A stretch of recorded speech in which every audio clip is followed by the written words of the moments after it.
మనం ఏదో తపస్సు, పుణ్యం, దానం కార్తీక మాసంలో చేస్తే మహాదానం, దీపదానం చేస్తే మహాపుణ్యం, ఇంకేదో చేస్తే పుణ్యం, నదీ స్నానం చేస్తే పుణ్యం, ఈ మహిమలు బాగా వింటూ ఉంటున్నాం కార్తీక మాసం అంతా, మాఘమాసం అంతా. చేయవలసిన దానం మాత్రం చేయండి. ఒక పేదవాడి ఆకలిని తీర్చడం అనేది కోటి దీపాలు పెట్టిన దాంతో సమానం అండి. నేను శాస్త్రాలు చదివి చెబుతున్నా, దయచేసి నమ్మండి.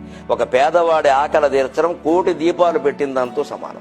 కార్తీక మాసం అంతా పేదలకు భోజనాలు పెట్టాలి, ఆ మార్గశిర మాసం అంతా భోజనాలు పెట్టాలని నిర్ణయించుకున్న వాడు ఇంట్లో దీపాలు దేవుడు పెడతాడు, వీడు పెట్టాల్సిన పని లేదు.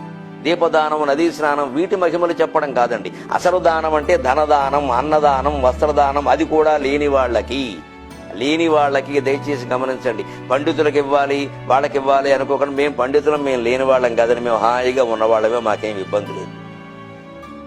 లేని వాళ్ళకి ఇవ్వండి దయచేసి. దాంట్లో కులభేదం అస్సలే వద్దు, ఉందంటే మహాపాపం. వాడు ఏ కులమైనా మనకి సంబంధం లేదు, మన కులమైనా పర్వాలేదు, ఏ కులమైనా పర్వాలేదు. దానానికి ఎప్పుడు రెండే షరతులు, మనకి ఉంది వాళ్ళకి లేదు, ఇంతే, ఇంకేం అక్కర్లేదు. అది ఇచ్చేయడమే. దానికి ఎక్కడ మళ్ళీ వీరికి ఇస్తే పుణ్యం అంటే మంగళవారం ఇవ్వాలని, శుక్రవారం ఇవ్వాలి. ఆ ఇచ్చేది ఏదో కాశీలో ఇస్తే కాశీలో ఇచ్చినా ఒకటే, కాకినాడ బస్ స్టాండ్లో ఇచ్చినా ఒకటేనమ్మా, నువ్వు ఇవ్వాలి. కానీ దీనికో పుణ్యం దానికో పుణ్యం ఉంటాయండి. అజ్ఞానం కానీ ప్రదేశాన్ని బట్టి పుణ్యం మారిపోతుందా?